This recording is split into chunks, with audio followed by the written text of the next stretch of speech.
ॐ ज्ञानतिमिरान्धस्य ज्ञानाञ्जनशलाकया चक्षुरुन्मिलितं येन तस्मै श्रीगुरवे नमः।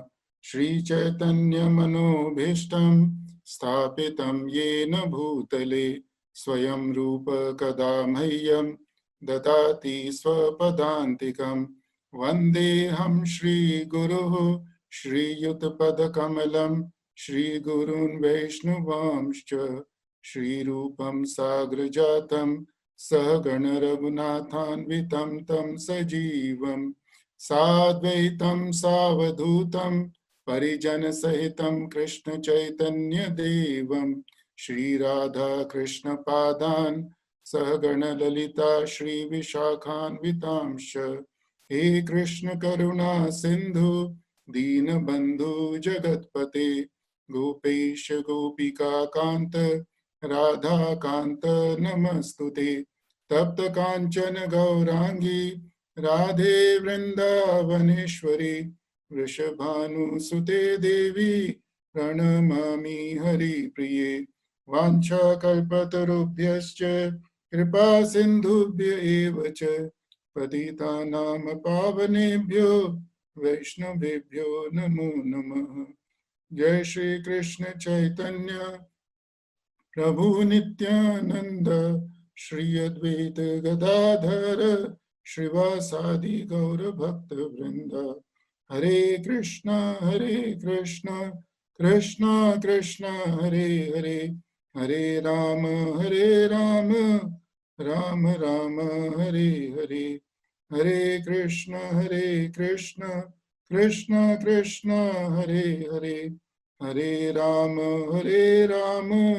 राम राम हरे हरे। हरे कृष्ण कृष्ण कृष्ण हरे हरे, हरे राम राम राम हरे हरे। हरे कृष्णा प्रभुजन माता जी। शंकर जी ने वाल्मीकि रामायण जी के अंदर एक बहुत सुंदर श्लोक बोला है। और श्लोक में शंकर जी बोलते हैं, भर्जनम भव बीजानाम अर्जनम सुख संपदाम तर्जनम यम दूतानाम राम रामेति गर्जनम। तो इस श्लोक के अंदर शंकर भगवान हमें बताते हैं कि हमें भगवान के नाम का जप किस तरह से करना चाहिए। कहते हैं कि जिस तरह से एक शेर दहाड़ता है जंगल के अंदर, उस तरह से हमें राम नाम की गर्जना करनी चाहिए। 3 चीजें बोली है उन्होंने। सबसे पहली चीज है भर्जनम भव बीजानाम। भर्जन का अर्थ होता है कि भूनना। जिस तरह से हम एक बीज को भून देते हैं और भूनने के बाद उसके अंदर उसकी उपजाऊ शक्ति है बिल्कुल खत्म हो जाती है, तो इसी तरह से जो संसार में भव रूपी बीज है, भव का अर्थ होता है बार बार जन्म मृत्यु लेना, और संसार में बार बार जन्म मृत्यु लेना ये सुखदायी स्थिति नहीं है। क्योंकि जैसा हमको मालूम है, संसार में जिस भी व्यक्ति का जन्म होता है उस व्यक्ति की मृत्यु जरूर होती है। कोई भी व्यक्ति मरना नहीं चाहता, और जन्म में मृत्यु के बीच में जरा आती है जिसका अर्थ है बुढ़ापा। कोई भी बूढ़ा नहीं होना चाहता, और बुढ़ापे के साथ साथ बहुत सारी बीमारियां आती है और कोई भी बीमार नहीं होना चाहता। लेकिन ये चारों चीजें, जन्म मृत्यु जरा व्याधि, जो हम नहीं चाहते, जिनके दुख नहीं भोगना चाहते, वो भी हमको भोगने पड़ते हैं। तो शंकर जी कहते हैं कि अगर हम भगवान राम के नाम की गर्जना करेंगे तो भर्जनम भव बीजानम, कि संसार में जो हम बार बार जन्म मृत्यु जरा व्याधि का दुख भोगते हैं वो भोगने की जरूरत नहीं पड़ेगी।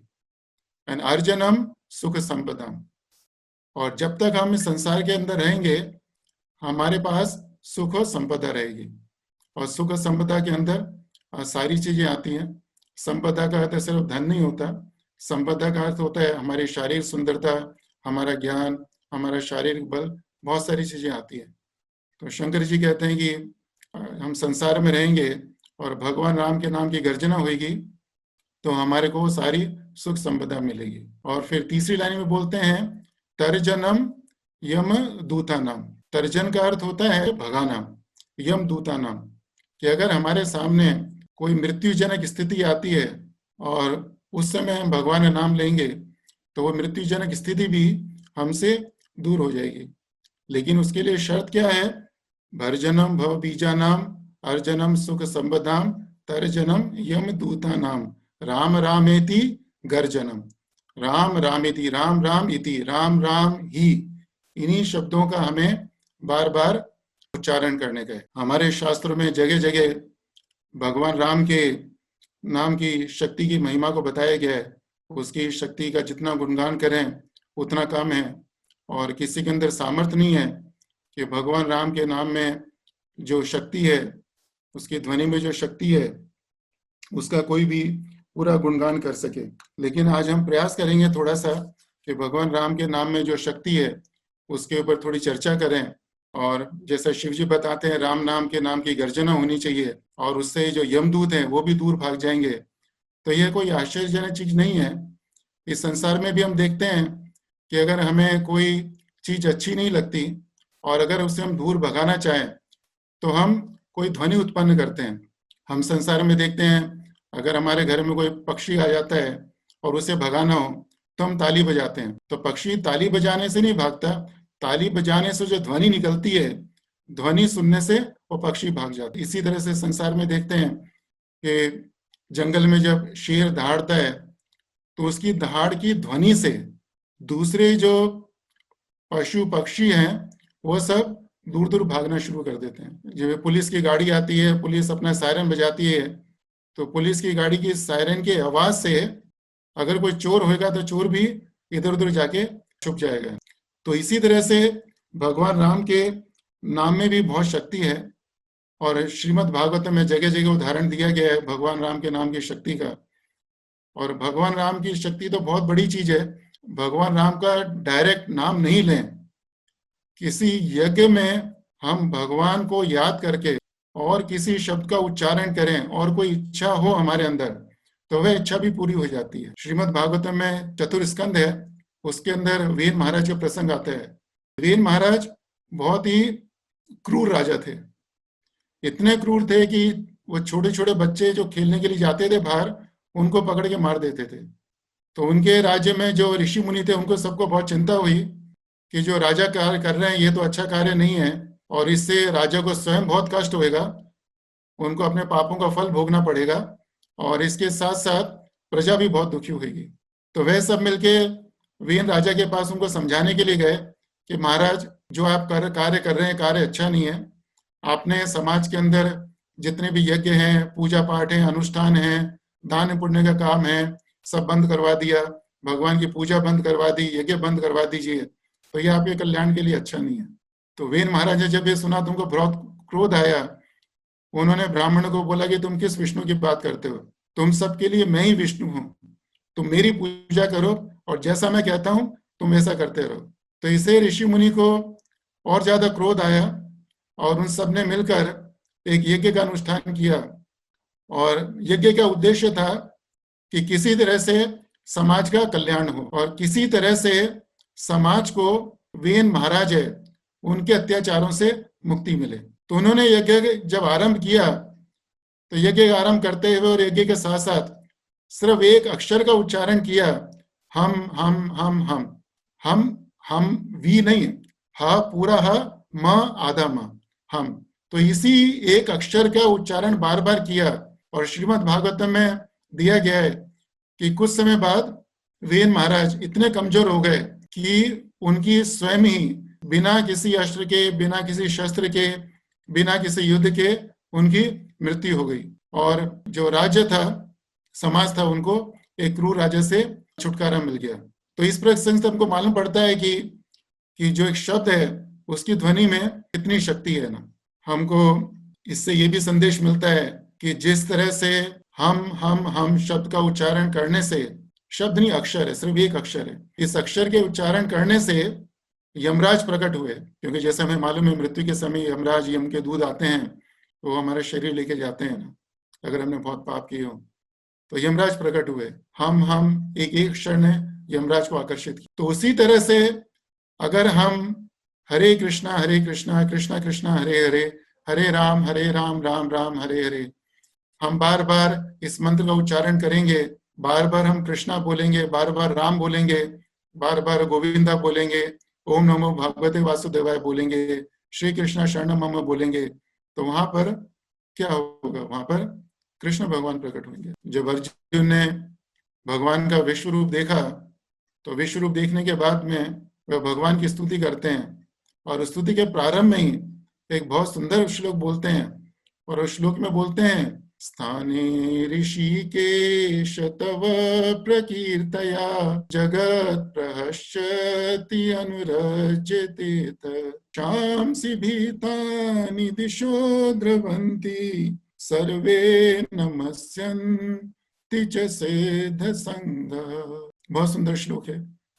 इस श्लोक में अर्जुन भगवान की स्तुति करते हुए बोलते हैं, स्थाने ऋषिकेश तव प्रकीर्तया। वो कहते हैं, हे भगवान, ऋषिकेश कृष्ण भगवान का दूसरा नाम है। कहते हैं, स्थाने ऋषिकेश तव प्रकीर्तया। वो कहते हैं, भगवान जिस स्थान पर आपके नाम का कीर्तन होता है उसका प्रभाव क्या होता है। और दूसरी लाइन में प्रभाव बताते हैं, जगत प्रहस्यति अनुरज्यते, कि पूरे जग को, प्रहस्यति का अर्थ है कि बहुत ज्यादा आनंद मिलता है। तो भगवान के नाम का कीर्तन एक जगह हो रहा है। जैसे भी राजकोट में महाराज जी ने बहुत सुंदर मंदिर की स्थापना करी है, तो हर संडे को वहां पर बहुत बड़ा प्रोग्राम होता है, सैकड़ों हजारों की तादाद में भक्त लोग आते हैं, कीर्तन होता है। तो कीर्तन एक जगह पे हो रहा है वहां पर, लेकिन उस कीर्तन से जगत प्रहस्यति, पूरे जग को आनंद मिलता है। और इसके साथ साथ क्या होता है, रक्षांसी भीतानि दिशो द्रवंती, जहां जहां उस कीर्तन की ध्वनि जाती है वहां पर, और जो भी बुरी चीजों का प्रभाव है वह सब अपने आप दूर दूर तक अपने आप दूर हो जाता है, और जो भी बुरी चीजें सब अपने आप स्वयं दूर दूर भाग जाती हैं। उसके लिए कुछ अतिरिक्त प्रयास नहीं करना होता है। तो सिर्फ भगवान का नाम का जप करें तो पूरे जगत को आनंद मिलता है, और जगत को आनंद मिलने के साथ साथ में जो हमारे आसपास आदि व्याधि बाधाएं, जो भी हम कुछ बुरी चीज सोच सकते हैं, वह स्वयं ही अपने आप हमसे दूर चली जाती है। उसके लिए हमें कुछ अतिरिक्त प्रयास नहीं करना होता। आजकल हम देखते हैं कि समाज में, पूरे विश्व के अंदर सभी लोग कोरोना वायरस से बहुत भयभीत हैं, और बहुत सारे लोग प्रभावित भी हुए उससे, और उससे बचने के लिए सभी लोग अलग अलग उपाय भी कर रहे हैं। तो हम सब जो भी उपाय कर रहे हैं, उनसे बचने के लिए जो भी साधन कर रहे हैं, वह सब उचित है, वह सब हमें करना चाहिए। लेकिन उसके साथ साथ one thing what is missing, what is greatly missing, और वी शुड डू मोर, या जो चीज हम कम कर रहे हैं हमें ज्यादा करनी चाहिए, वह क्या है, राम रामेति गर्जनम, भगवान राम के नाम की गर्जना, वो हमें और ज्यादा करनी चाहिए। हमें कोशिश करनी चाहिए कि हम जहां पर भी हों, we are surrounded by the spiritual sound vibration. हमें प्रयास करना चाहिए कि हम जहां पर भी हों, हमारे आसपास भगवान के नाम की ध्वनि हो, और जहां पर भी भगवान के नाम की ध्वनि होगी, हमारे आसपास भगवान के नाम की ध्वनि होगी, तो उस ध्वनि से हमारे चारों तरफ एक कवच बनता है जिसको हम देख नहीं सकते, लेकिन ये बिल्कुल सत्य बात है। It is something subtle but this is true. हम सब लोगों ने बहुत सारे कवच का नाम सुना है। हम लोगों ने सुना है, नारायण कवच का नाम सुना है, नरसिम्हा कवच का नाम सुना है, राम रक्षा कवच का नाम सुना है। तो कवच का अर्थ क्या है? कवच का अर्थ होता है शील्ड, ढाल। जैसे हम पुराने समय में देखते थे, सैनिक लोग युद्ध में जाते थे, तो युद्ध में एक हाथ में तलवार होती थी और एक हाथ में ढाल होती थी। तो कोई दूसरा व्यक्ति करना चाहे और उनके हाथ में तलवार नहीं हो और ढाल हो, तो भी वो ढाल से अपना बचाव कर सकते थे। तो जब भी हम नरसिम्हा कवच का उच्चारण करते हैं, नारायण कवच का उच्चारण करते हैं, राम रक्षा कवच का उच्चारण करते हैं, तो हमें ये समझना चाहिए, हमें विश्वास होना चाहिए, अटूट विश्वास होना चाहिए कि उस कवच के उच्चारण से जो ध्वनि निकल रही है, उस ध्वनि से हमारे चारों तरफ एक कवच बन रहा है। और वो कवच ऐसा कवच है कि अगर हमें भगवान के नाम में श्रद्धा होगी तो उस कवच को कोई पार नहीं कर सकता।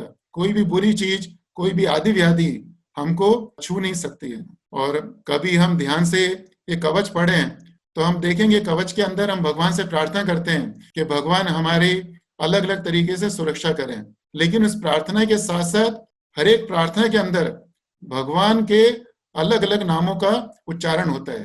तो हम भगवान से प्रार्थना करते हैं, लेकिन प्रार्थना के साथ साथ भगवान के अलग अलग नामों का उच्चारण होता है, और उन नामों के उच्चारण से शक्ति, उस भगवान के उन नामों के अंदर शक्ति है, जिससे हमारे को सुरक्षा होती है, हमारी सुरक्षा होती है, या जो हमारी परेशानियां हैं, हमारी परेशानियां दूर होती। हमको मालूम है कृष्ण भगवान के अनगिनत अवतार हैं, अनगिनत अवतारों के अलग अलग नाम हैं, और कृष्ण भगवान ने समय स्थान परिस्थिति के अनुसार अलग अलग अवतार लिए, और उन सब अवतारों में एक अवतार है नरसिंह भगवान का अवतार। और हम सबको मालूम है कि जब हिरण्यकशिपु ने प्रहलाद महाराज, जो भगवान के बहुत बड़े भक्त थे, उनके ऊपर बहुत ज्यादा अत्याचार किए, और सबसे बड़ा अत्याचार की वह अपने पुत्र को, प्रहलाद महाराज को, कृष्ण भगवान की पूजा नहीं करने देते थे, और कहते थे तुम मेरी पूजा करो। तो उनकी रक्षा करने के लिए नरसिंह भगवान प्रकट हुए। तो हम जब भी किसी कठिन परिस्थिति में हो, या जैसे पूरा विश्व इस समय एक बहुत कठिन परिस्थिति में है, विश्व में सभी लोग अपने आप को, एक जो छोटा सा वायरस है लेकिन बहुत शक्तिशाली है, उससे बचाने का प्रयास कर रहे हैं। तो हम सबको प्रयास करना चाहिए कि हम भगवान के नाम उच्चारण के साथ साथ नरसिंह भगवान के नाम का भी उच्चारण करें। और नरसिंह भगवान के बहुत सारे नाम हैं, लेकिन उन सब नामों में से कुछ नामों को छाड़कर नरसिंह पुराण के अंदर नरसिंह भगवान का महामंत्र दिया गया है, और उस मंत्र के अंदर हमको नरसिंह भगवान के कुछ बहुत सुंदर नाम दिए गए हैं, और उस नामों के द्वारा नरसिंह भगवान की जो विशेषता है वो बताई गई है। उग्रम वीरम महाविष्णु ज्वलंतम सर्वतो मुखम नृसिंहम भीषणम भद्रम मृत्युम नमामि हम। नरसिंह भगवान की स्तुति में वेद व्यास जी महाराज बोलते हैं उग्रम वीरम महाविष्णु। वो कहते हैं कि उग्रम means it's something very terrific. वीरम हेरोइक, जैसे पिक्चरों में देखते हैं एक हीरो होता है, so similarly that's a personality of lord Narasimha Deva. उग्रम वीरम महाविष्णु, वो महाविष्णु भी है ना। ज्वलंतम सर्वतोमुखम, और ज्वलंतम सर्वतोमुखम कि उनके चारों तरफ अग्नि का ऑरा है, उनके चारों तरफ से अग्नि निकल रही है। उग्रम वीरम महाविष्णु ज्वलंतम सर्वतोमुखम नृसिंहम भीषणम। भीषणम he is very again you can say terrific. भीषण का अर्थ होता है बहुत भीषण, और जिसका बहुत ज्यादा प्रभाव होता है, बहुत शीघ्र प्रभाव होता है ना। और भद्रम, then he is very auspicious. मृत्युम नमामि हम। और फाइनली बोलते हैं कि नरसिंह भगवान का अवतार कैसा है कि जो मृत्यु है और मृत्यु की भी मृत्यु करने वाला है। और यह किसी व्यक्ति के सामने ऐसी स्थिति हो और ऐसा कारण हो कि जिस कारण से उस व्यक्ति की मृत्यु हो सकती है, और नरसिंह भगवान को जो अवतार है उस मृत्युजनक कारण की भी मृत्यु कर देता है। तो कई बार भक्त लोग प्रश्न करते हैं कि हम लोग हरे कृष्णा मंत्र का जाप करते हैं, तो हरे कृष्णा मंत्र का जाप करने के साथ साथ नरसिंह भगवान का स्मरण क्यों करना चाहिए, नरसिंह कवच क्यों करना चाहिए। तो जैसा हमने आपको बताया कि कृष्ण भगवान के अलग अलग अवतार हुए, उन अलग अलग अवतारों ने अलग अलग कार्य किए, और उन अलग अलग अवतारों के अलग अलग नाम हैं, और अलग अलग नामों में अलग अलग शक्ति भी है। अभी आप देखें कि कृष्ण भगवान ने वराह रूप लिया, और वराह रूप लेकर धरती को समुद्र से बाहर निकाला। और कृष्ण भगवान ने वामन रूप भी लिया है, और वामन रूप के द्वारा उन्होंने तीनों लोकों को 3 पग में नापा और देवताओं का उद्धार किया। तो अब सोचिए कि जिस समय कृष्ण भगवान ने वराह रूप लिया और धरती को बाहर निकाला समुद्र से, अगर उस समय वामन रूप आता तो वामन रूप ये काम कर पाते नहीं। वामन रूप जो भगवान वामन का अवतार हुआ वो किसी दूसरे काम के लिए हुआ, और उसी तरह से उस रूप के अनुसार उनके नाम के अंदर शक्ति भी है। तो जो नरसिंह भगवान का प्राकट्य हुआ, तो श्रीमद् भागवत में दिया गया है, Lord Narasimhadeva when Lord Narasimhadev appeared, he appeared like a roaring lion। कि जब नरसिंह भगवान प्रकट हुए तो उनके प्रकट के साथ साथ जो गर्जना हुई, उनकी गर्जना इतनी भयंकर थी कि जो ब्रह्मा जी का लोक था, ब्रह्मा जी को भी लगा कि उनका लोक भी अभी ध्वस्त होने वाला है। और इस गर्जन के साथ नरसिंह भगवान प्रकट हुए। गर्जनतम गार्जयंतम, हमारे नरसिम्हा कवच है, अंत में नरसिंह भगवान की स्तुति होती है, उसमें कहते हैं गर्जनतम गार्जयंतम निजभुज पटलम स्फोटयंतम हदंतम, है ना।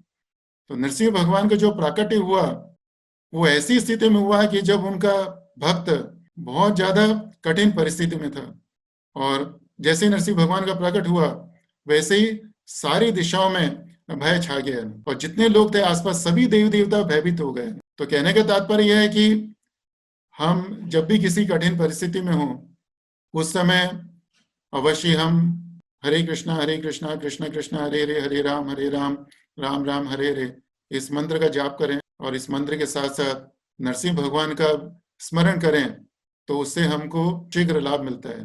और हमें एक चीज का ये भी ध्यान रखना चाहिए कि भगवान नाम की उच्चारण की जो ध्वनि है वो हमारे घर में जितनी भी वस्तुएं हैं, जो भी जगह है, उस सभी जगह पे सभी वस्तुओं पे जाए ना, तो सभी वस्तुओं की अपने आप शुद्धि हो जाएगी। इस संसार में हम देखते हैं कि जैसे आजकल कोरोना वायरस से बचने के लिए लोग अपने आप को शुद्ध करने का प्रयास करते हैं, हाथ धोते हैं, मुंह पे मास्क लगाते हैं, सैनिटाइजेशन करते हैं, बहुत सारी चीजें करते हैं।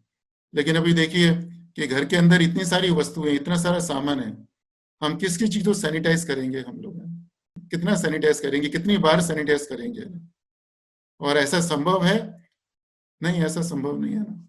लेकिन अगर हमें भगवान राम के नाम की ध्वनि के अंदर जो शक्ति है, उसके अंदर श्रद्धा है, तो हमें सिर्फ एक काम करना चाहिए कि हम प्रयास करें कि दिन में 10 मिनट, 15 मिनट, 20 मिनट हम घर में भगवान के नाम का कुछ भी कीर्तन चलाएं, श्रीमद् भागवतम के कुछ श्लोकों का उच्चारण चलाएं, भागवत गीता चलाएं, कुछ भी करें हम लोग, जिससे कि घर में, पूरे घर में जितनी भी वस्तुएं हैं, सभी के ऊपर भगवान के नाम की ध्वनि पड़नी चाहिए। And there is a scientific reason also behind it. If we look at from science perspective, अगर हम वैज्ञानिक रूप से देखें तो हम देखते हैं कि संसार में जितनी भी वस्तुएं हैं, सभी वस्तुओं से ध्वनि निकलती है। और उसके ऊपर चर्चा करने से पहले हम एक चीज समझ सकते हैं, और एक चीज समझने का प्रयास करना चाहिए कि संसार में 5 तत्व हैं, भूमि, आपो, अनलो, वायु, खम। कृष्ण भगवान कहते हैं कि इस संसार में 5 महाभूत हैं, और इस संसार की रचना 5 महाभूतों से मिलकर हुई है। और 5 महाभूत क्या हैं? भूमि का अर्थ है धरती, अर्थ, आपो का अर्थ है पानी, अनलो उसका अर्थ है अग्नि, वायु का अर्थ है हवा, और खम का अर्थ है आकाश। तो हम सबको अनुभव है कि धरती के अंदर से आवाज निकलती है, धरती के ऊपर जब भी हम कूदते हैं तो उसके अंदर से ध्वनि निकलती है। इसके साथ साथ भूमि, आपो, पानी, समुद्र के किनारे पर जाते हैं तो लहरों में से आवाज आती है। क्यों? क्योंकि पानी के अंदर ध्वनि समाहित है। अनलो, कभी हम चिता को जलते हुए देखें तो चिता में से ध्वनि निकलती है। क्यों? क्योंकि अग्नि के अंदर ध्वनि है। वायु, कभी कभी बहुत तेज हवा चलती है तो वहां से ध्वनि निकलती है। और खम, आकाश, आकाश तो हमें मालूम ही है कि पूरी ध्वनि, आकाश के अंदर सभी जगह ध्वनि विराजमान है। और इस संसार में जितनी भी वस्तुएं हैं, सभी एक या एक से ज्यादा 5 महाभूत से मिलकर बनी है। तो वैज्ञानिक रूप से देखें तो हम समझ सकते हैं कि जब इन 5 महाभूत के अंदर ध्वनि समाहित है तो इन 5 महाभूत से मिलकर जो भी चीज बनेगी उसके अंदर भी ध्वनि है, and that object can produce a sound. कोई भी चीज का उदाहरण ले लें, आप घर में, ऑफिस में, बाहर कोई भी चीज देखें, हर एक चीज से ध्वनि निकलती है ना। कोई भी चीज ऐसी नहीं है संसार में जिससे ध्वनि नहीं निकलती है। और कभी कभी हमें लगेगा जैसे अगर हमने रुई को अपने हाथ से छोड़ा और जमीन पे गिरी तो हमें लगेगा कि आवाज तो निकली नहीं उसमें से।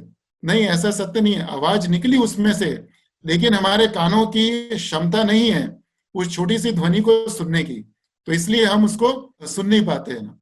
तो संसार में जितनी भी वस्तुएं हैं उन सब के अंदर से ध्वनि निकलती है।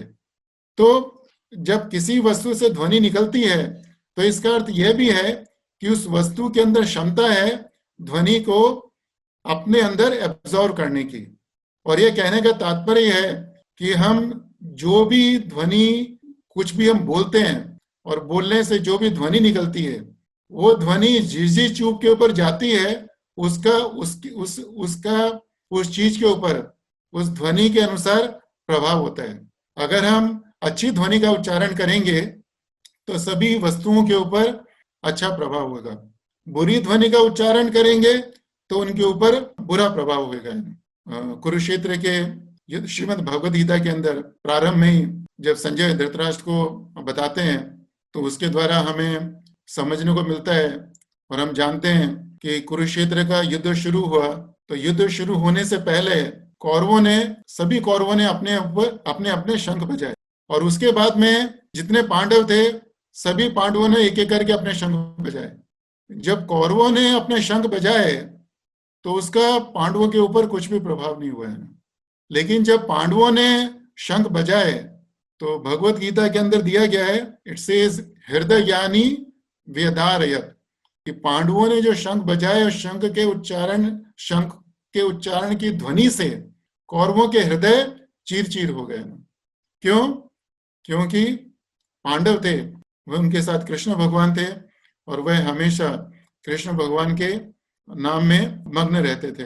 तो कहने का तात्पर्य यह है कि हमको ये भगवान के नाम की ध्वनि की जो शक्ति है उसके अंदर विश्वास होना चाहिए और हमको ये पूरा विश्वास होना चाहिए कि भगवान की नाम की ध्वनि से सिर्फ मनुष्यों की शुद्धि नहीं होती है ना, मनुष्यों को आराम नहीं मिलता।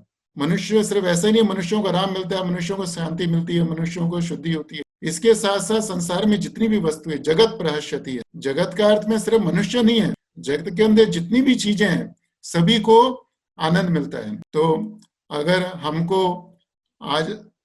हमारे ऊपर कोई भी बहुत कठिन, if we are in a very great danger, like currently the whole world is affected by corona virus. अभी संसार में अभी हम देखें तो कोई भी ऐसा व्यक्ति नहीं, कोई भी ऐसा जीव नहीं है, कोई भी ऐसा स्थान नहीं है जहां पर इस वायरस से लोग प्रभावित नहीं है। तो अगर हमें उससे बचने का जो उपाय करना है उस उपाय के साथ साथ अगर हम थोड़ा सा प्रयास करें कि हम दिन में 10 मिनट 15 मिनट 20 मिनट किसी भी तरह से ऐसा कुछ करें कि पूरे घर के अंदर हरे कृष्णा मंत्र है उसकी ध्वनि जाए, ओम नमो भगवते वासुदेवाय उसकी ध्वनि जाए, श्री कृष्णा शरणम मम, जो भी हमको भगवान का नाम अच्छा लगता हो उसकी ध्वनि घर में पूरी जगह सभी वस्तुओं में जानी चाहिए। तो आप देखेंगे एक तो पूरे घर का वातावरण बदलेगा, घर में शांति मिलेगी और उस ध्वनि से स्वयं ही हमारी अपने आप रक्षा होगी। हमें उसके अतिरिक्त कुछ ज्यादा प्रयास करने की जरूरत नहीं है। अभी हम भगवान के नाम की ध्वनि की शक्ति की चर्चा कर रहे हैं, लेकिन इसके साथ साथ हमको एक चीज ये भी ध्यान रखनी चाहिए कि जो समाज के नियम है, कायदे है, कानून है या जो गवर्नमेंट हमको आदेश देती है हम उसका बराबर पालन करें। हमारी भक्ति की शुरुआत एक अच्छा नागरिक बनने से होती है। कृष्ण भगवान ने भगवद गीता के अंदर बोला है कि सभी को अपने अपने धर्म का पालन करना चाहिए। तो हम जिस देश में रहते हैं, जहां पर हैं, उसकी सरकार है, उसके अगर नियम का, कायदे कानून का पालन करेंगे तो वहां से हमारी भक्ति की शुरुआत होती। अगर हमारी गवर्नमेंट हमको बोलती है कि हमको घर से बाहर कम से कम निकलने का है तो हमें कोशिश करना चाहिए कि हम घर से बाहर कम से कम जाएं। अगर गवर्नमेंट हमको बोलती है कि हमको हमेशा मास्क लगा के रखने का, घर से बाहर जाएं, तो हमको हमेशा मास्क लगा के रखना चाहिए। गवर्नमेंट हमको बोलती है कि हमको अपने हाथ बार बार धोने चाहिए तो हमको अपने हाथ बार बार धोने चाहिए। गवर्नमेंट बोलती है कि सोशल डिस्टेंसिंग रखो, एक दूसरे के नजदीक नहीं जाओ, तो हमें उसका पालन करना चाहिए उसको। और अगर हम ऐसा नहीं करते और सिर्फ भगवान के नाम का जप करते हैं तो हम भगवान के भक्त नहीं है, भगवान इससे खुश नहीं होंगे। और हमको एक चीज ये भी याद रखनी चाहिए कि जिस समय हम लोग घर में बैठकर ऑफिस का काम करते हैं, टीवी देखते हैं, मनोरंजन करते हैं, लोगों से बात करते हैं, उस समय देश के अंदर बहुत सारे मनुष्य हैं जो हमारी सेवा करने के अंदर लगे हुए हैं। जिस समय हम लोग घर में बैठकर ऑफिस का काम करते हैं, कंप्यूटर यूज करते हैं, उस समय उसको कंप्यूटर को यूज करने के लिए हमको बिजली की आवश्यकता होती है। तो वो बिजली कहाँ से आती है? It comes from the power house. और उस पावर हाउस के अंदर round the clock there are some people who are working. कुछ लोग हैं वहां पर, कुछ लोग नहीं, हजारों लोग हैं पूरे देश में देखा जाए तो वह सब लोग वहां पर काम कर रहे हैं उधर। इसी तरह से पूरे समाज को चलाने के लिए पुलिस की आवश्यकता होती है ना, वो पुलिस भी पूरे समाज के अंदर घूम रही है हमारी सुरक्षा के लिए। हम लोग बीमार पड़ जाते हैं तो हमें हॉस्पिटल में जाना होता है, तो हॉस्पिटल के अंदर वहां पे डॉक्टर्स हैं, नर्सेज हैं, वह सब अपने अपने कामों में लगे हुए हैं। तो जिस समय हम सब लोग अपने बचाव के लिए घर में बैठे होते हैं, उस समय हमको ये भी ध्यान रखना चाहिए कि घर से बाहर बहुत सारे लोग हैं जो अपनी जान पर खेल कर हमारी जान बचाने के लिए लगे हुए हैं। तो हमें उनका आभारी होना चाहिए, हमें उनका आभार प्रकट करना चाहिए। और हम उनका आभार कैसे प्रकट कर सकते हैं? Simply by following the rules and regulations of the government. Modi साहब ने जो हमको आदेश दिया उसका हमें पालन करना चाहिए। जो आपके सौराष्ट्र के चीफ मिनिस्टर हैं विजय भाई साहब, जो उन्होंने बोला we have to take it seriously, if we don't take it seriously then we are not the devotees. We don't become devotees simply by chanting the Hare Krishna Mahamantra, simply by changing the dress. Our Maharaj will never be happy if we don't follow the rules and regulations of the place of the government where we are staying. And another thing we have to remember, और हमको एक चीज ये भी याद रखनी चाहिए कि हम भगवान के भक्त हों या नहीं हो, दोनों स्थिति में हम प्रकृति के नियमों से बंधे हुए हैं। जो प्रकृति के नियम हैं वो भगवान का भक्त है, और जो भगवान का भक्त नहीं है, दोनों के ऊपर समान रूप से लागू होते हैं। अगर हम लोग सिर्फ हरे कृष्णा मंत्र का जाप करते रहें और इसके साथ में और हम जो समाज के कायदे कानून हैं, जो गवर्नमेंट हमको बोलती है, गवर्नमेंट हमको बोलती है कि मास्क लगा के बाहर जाना, और अगर हमारे मन में अभिमान है कि मैं तो भगवान का भक्त हूँ और भगवान मेरी रक्षा करेंगे और बिना मास्क लगा के मैं बाहर जा सकता हूं मैं, so then it's our wrong thinking. ये हमारी गलत सोच है ना। अग्नि है, अग्नि को भगवान का भक्त छुए तो अग्नि भगवान के भक्त को भी जलाएगी, और जो भगवान का भक्त नहीं है वो अग्नि को छुए तो अग्नि उसको भी जलाएगी। अग्नि का धर्म है कि जो भी उसके संपर्क में आए उसको जलाने का। तो इसी तरह से संसार में जितने जीव हैं उनका धर्म है।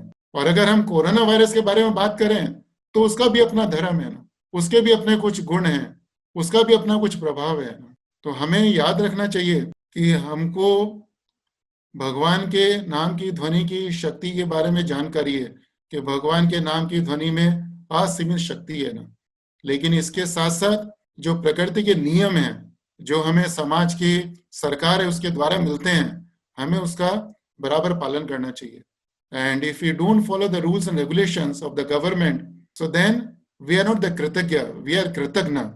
श्रीमद् भागवतम के अंदर आता है कि गुणायनम शील धनम कृतज्ञम वृद्धाशयम संवृणेतून संपदायन। गुणायनम शील धनम कृतज्ञम वृद्धाश्रयम, कि अगर हम तीन चीजें करें तो हमको सारी संपदा मिलती है। कि हमारा शील धनम, हमारा अच्छा चरित्र हो, दूसरा वृद्धाश्रयम कि जो अनुभवी व्यक्ति हैं उनका कहना माने, और कृतज्ञ कि जो हमारे लिए कुछ सेवा, हमारे को कुछ सेवा देते हैं, हमारे लिए कुछ काम करते हैं, हम उनका आभार प्रकट करें तो हमको सारी सुख संपदा मिलती। तो जिस समाज में हम रहते हैं उसकी जो सरकार है, उसकी जो सेवक हैं, अगर हमारे लिए इतना सब त्याग करते हैं तो हमारा भी कुछ फर्ज बनता है कि हम भी उनके लिए कुछ करें।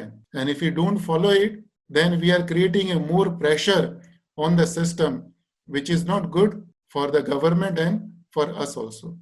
So this is another thing we have to remember. तो भगवान के नाम के जप के साथ साथ हमको इस चीज का भी ध्यान रखना चाहिए। और जैसा हमने आपको बताया कि हम सब प्रकृति के नियमों से बंधे हुए हैं, प्रकृति के नियम किसी को भी छोड़ते नहीं है, हम सभी अपने अपने कर्मों से बंधे हुए हैं। तो भगवान के नाम का जप करें, समाज के कायदे कानून का पालन करें, तो भी हो सकता है कि हमको कोरोना वायरस हो जाए। तो उस समय क्या करें? तो इसके लिए वेद व्यास जी बोलते हैं कि अच्युत अनंत गोविंद नाम उच्चारण भेषजात नश्यन्ति सकल रोग सत्यम सत्यम वदामि हम। तो वेद व्यास जी कहते हैं कि अच्युत अनंत गोविंद नाम उच्चारण भेषजात नश्यन्ति सकल रोगा सत्यम सत्यम वदामि। कि नश्यन्ति सकल रोगा, कि जितने भी रोग हैं नश्यंती, सारे रोग नष्ट हो जाते हैं। कैसे नष्ट हो जाते हैं? नाम उच्चारण, उत्चारण। उत का अर्थ होता है जोर जोर से बोलना, उच्चारण, उच्चारण जोर जोर से बोलना। क्या? नाम को जोर जोर से बोलने का। और कौन से नाम? वह पहली लाइन में बताए गए, अच्युत, अनंत, गोविंद। कृष्ण भगवान के अनगिनत नाम है, लेकिन वेद व्यास जी ने उन अनगिनत नामों में से 3 नाम चुने इस श्लोक के लिए, अच्युत, अनंत, गोविंद। तो 3 नाम क्यों चुने? सबसे पहले अच्युत के बारे में चर्चा करते हैं। अच्युत का अर्थ होता है something which never fails, something which never falls down. जब हम बीमार होते हैं, डॉक्टर हमको दवाई देता है, तो हमारे मन में संदेह होता है कि हम दवाई ले रहे हैं कि दवाई से हम ठीक होंगे नहीं होंगे। और कई बारी, बहुत बारी ऐसा होता है दवाई काम नहीं करती, मेडिसिन डजंट वर्क। लेकिन यहाँ पर वेद व्यास जी बता रहे हैं कि अच्युत, कि भगवान कृष्णा का नाम अच्युत है ना।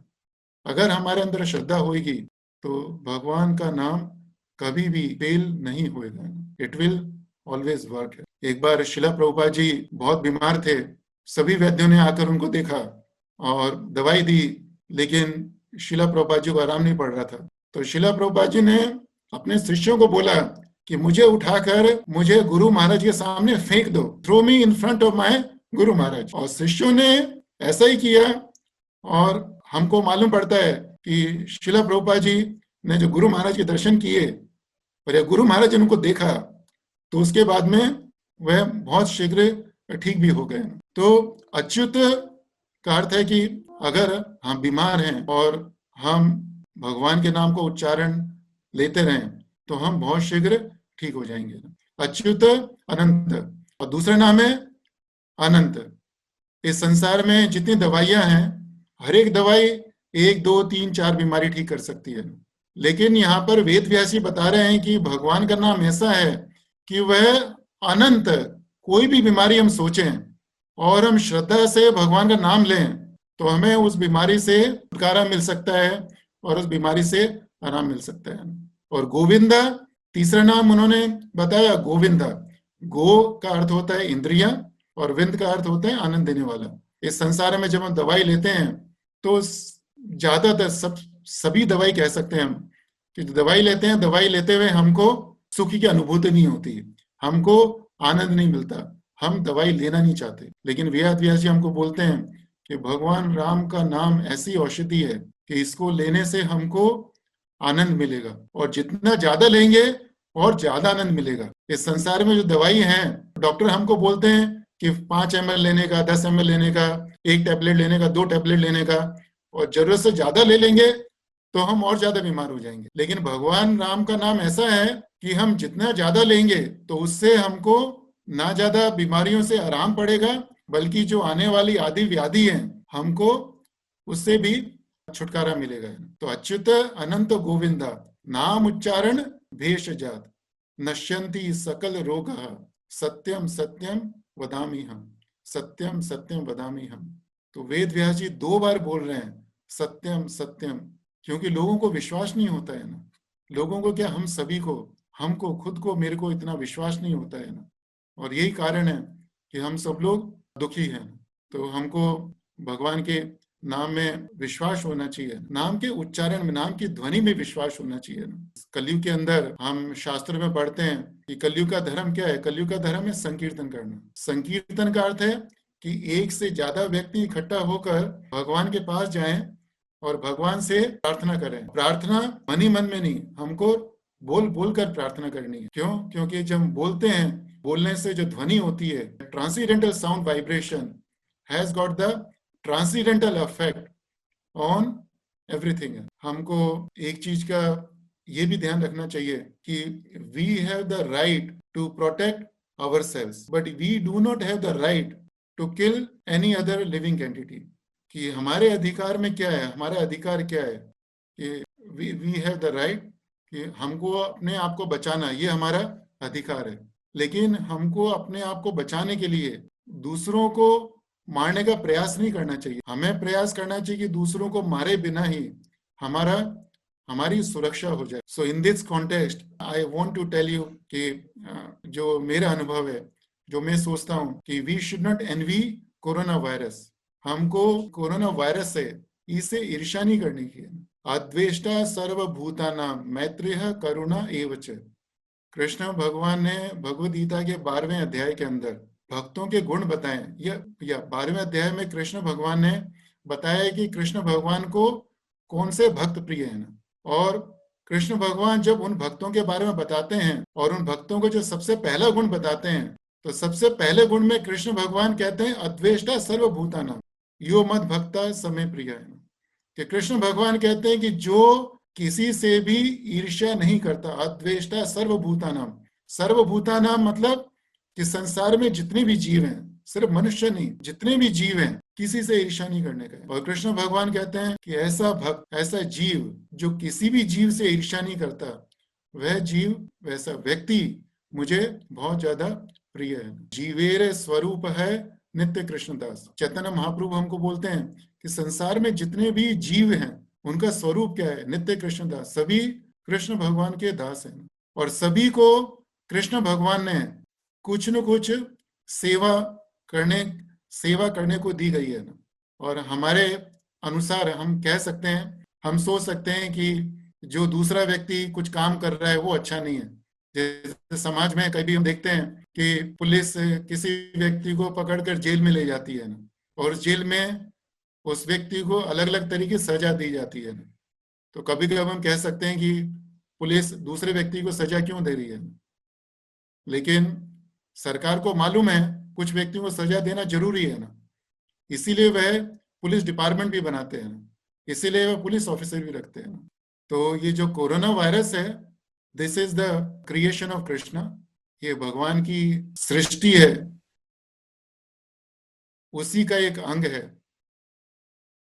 और हमको इससे द्वेष नहीं करने का, हमको अपने आप को इससे बचाने का प्रयास करने का है। हम अपने आप को बचाने के लिए क्या कर सकते हैं? हमने आपको बताया, बहुत ही साधारण तरीका है कि हम जितना ज्यादा हो हम भगवान के बना रहे।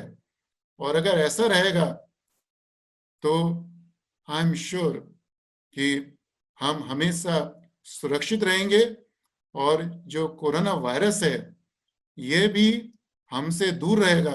दूर नहीं रहेगा, कोरोना वायरस को भी आनंद आएगा। हमको मालूम है चैतन्य महाप्रभु जब जंगल में वृंदावन जा रहे थे तो वह भगवान राम के नाम हरे कृष्णा कृष्णा कृष्णा हरे हरे, हरे राम राम राम हरे हरे, हरे कृष्णा महामंत्र का कीर्तन करते हुए जा रहे। तो इस कीर्तन को सुनने से जंगल में जितने पशु पक्षी थे वह सब भी नृत्य करने लगे और सभी पशु पक्षी एक जगह इकट्ठा हो गए। क्यों?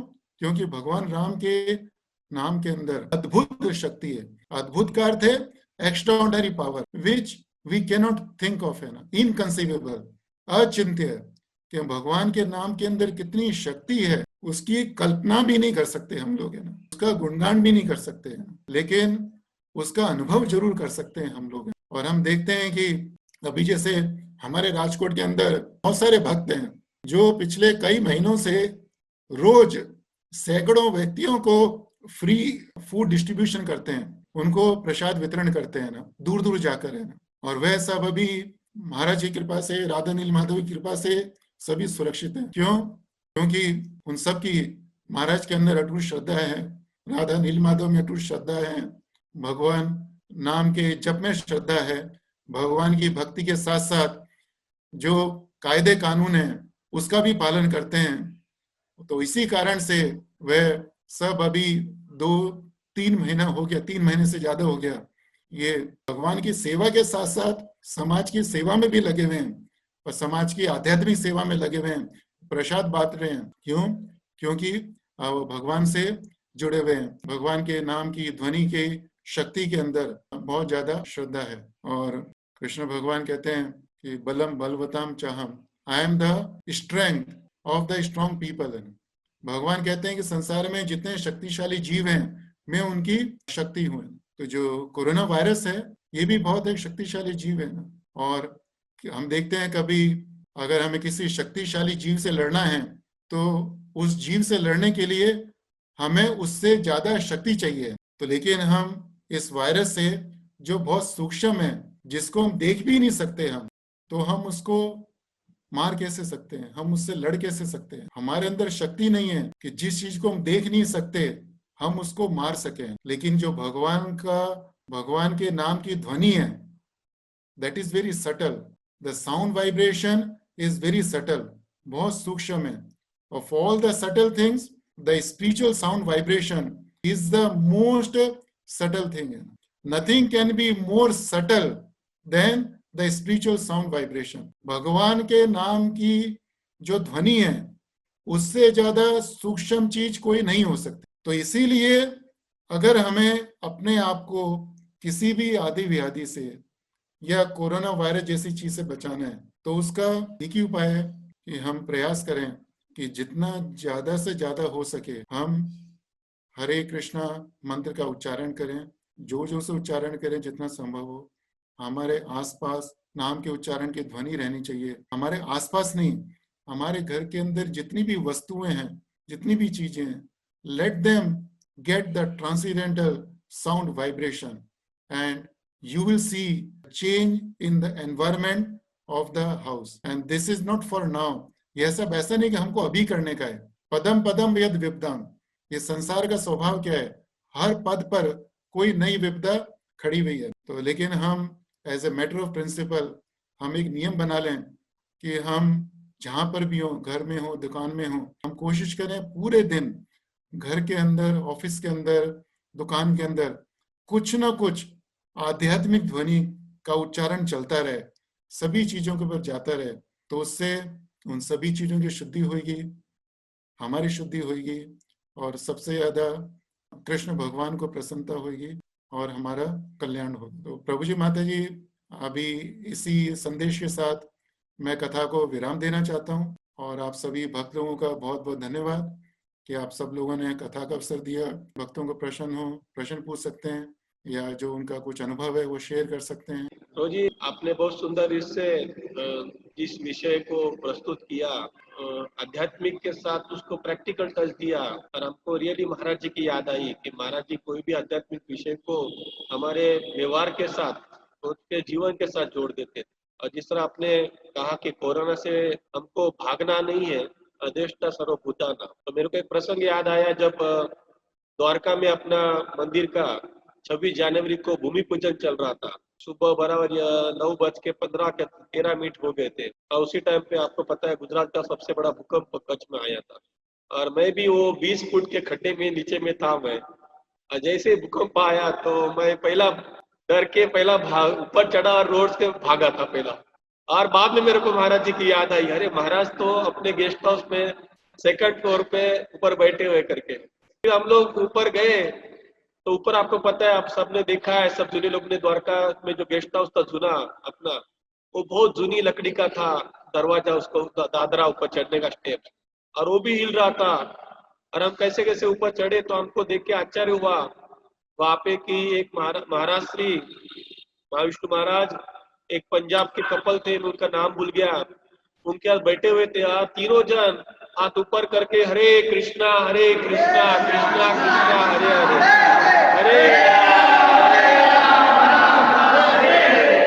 तो महाराज ने खाली प्रवचन नहीं, लेकिन रियली उनके जीवन में अपने उदाहरण से बताया। और वो बता रहे थे कि भाई अगर भगवान हमको लेके जाना ही चाहते तो ले जाएंगे, लेकिन भगवान का नाम लेके जाना चाहिए। बहुत सुंदर प्रभु जी, आपने सुंदर ही प्रवचन दिया, सभी लोगों को आनंद आया। तो मैं प्रभु जी, हमारे भाविक प्रभु है, उनको विनती करूंगा, प्रश्न पूछना चाहते हैं आपको आके प्रश्न। हरे कृष्णा। प्रभु जी, as you said, we should chant loudly, and you also said that our Maharaj will not happy if we don't follow the rules and regulations of government. So when we are going to workplace, we have to chant silently in our free times, because as per regulation of our office, is it not allowed to chant at offices? So is it acceptable to Maharaj and Krishna to? Yeah, Prabhu, certainly it is acceptable. It is acceptable. We have to do the bhakti according to time, place, circumstances. तो जहां पर भी हमको अवसर मिले हमको शब्द का उच्चारण करना चाहिए, और जहां पर अवसर नहीं हो तो मन ही मन में स्मरण करें। तो भी वह पर्याप्त है। सो उसके अंदर कोई परेशानी नहीं है प्रभु। हरे कृष्ण प्रभु जी। हरे कृष्ण। बहुत अच्छा लगा भगवान नाम के बारे में लेक्चर सुन के। और पद्म पुराण या बृहद नारायण देव पुराण में उल्लेख है एक श्लोक याद नहीं है मुझे, कि उसमें भी लिखा है कि भगवान का, श्लोक में ऐसा अर्थ है, अनुवाद है कि भगवान का जो नाम लेता है उसका वो उतना पाप नहीं कर सकता है कि उतना उसका भगवान नाम में इतना शक्ति है कि उसका सब पाप नाश कर देता है। लेकिन हम देखते हैं कि डिवोटी लोग को भी अभी, एडवांस डिवोटी लोग को भी कोरोना वायरस, तो इसको क्या कैसे समझ सकते हैं, क्या ले सकते हैं, या स्पिरिचुअली हिसाब से किस प्रकार समझ सकते हैं? प्रभु जी, जैसा हमने बताया कि संसार के जितने जीव हैं सभी प्रकृति के नियम से बंधे हुए हैं। तो भगवान का भक्त हो या भगवान का भक्त नहीं हो, तो सभी के ऊपर प्रकृति के नियम लागू होते हैं।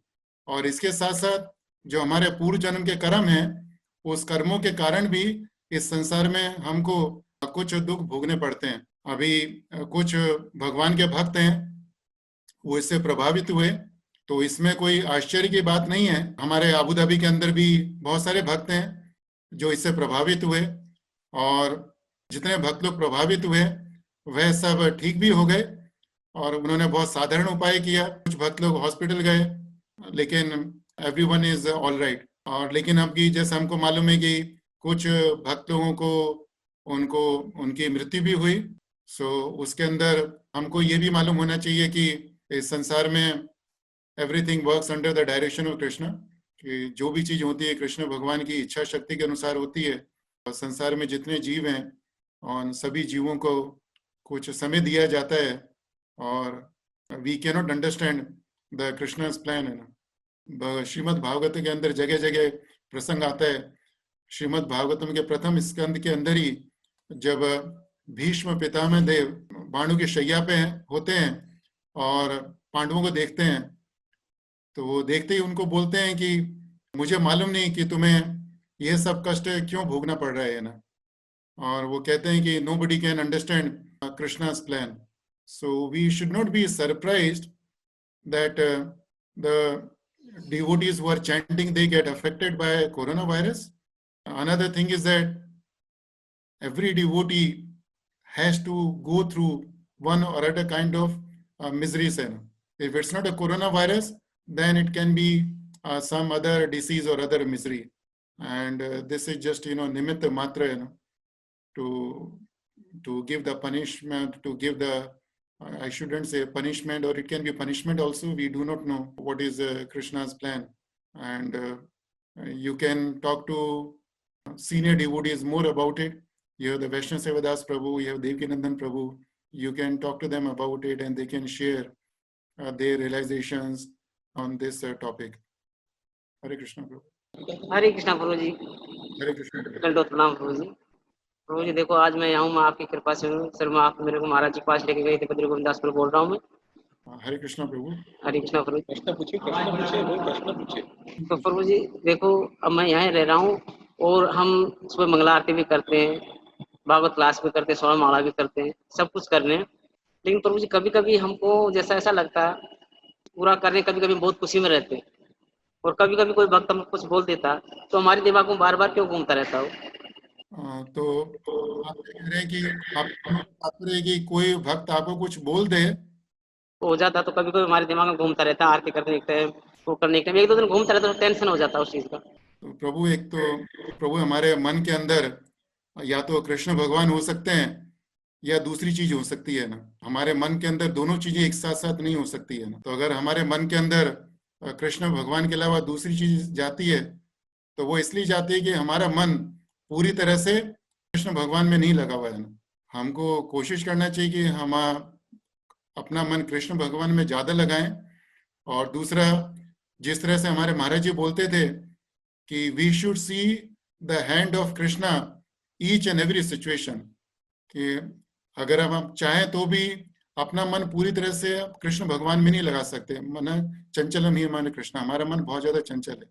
लेकिन हमें प्रयास करना चाहिए कि अगर हमें कोई व्यक्ति कोई चीज बोल दे और जो हमारे अनुकूल नहीं हो, जो हमें अच्छा नहीं लगे, तो हमें समझने का प्रयास करें कि ये जो हमको किसी व्यक्ति ने कुछ बोला तो ये कृष्ण भगवान की इच्छा थी, उस व्यक्ति के अंदर कृष्ण भगवान बैठे हुए हैं, तो उस व्यक्ति के द्वारा कृष्ण भगवान हमको ये चीज बोल रहे हैं। तो अगर कृष्ण भगवान ही हमको कोई चीज बोल रहे हैं, ये हमारी निंदा करना चाहते हैं, हमारी आलोचना करना चाहते हैं, तो हमें उससे कष्ट क्यों होना चाहिए? तो हमको कभी भी, हमको इस सब स्थिति में कष्ट इसलिए होता है कि हम दूसरे जीव के अंदर कृष्ण भगवान को नहीं देखते हैं ना।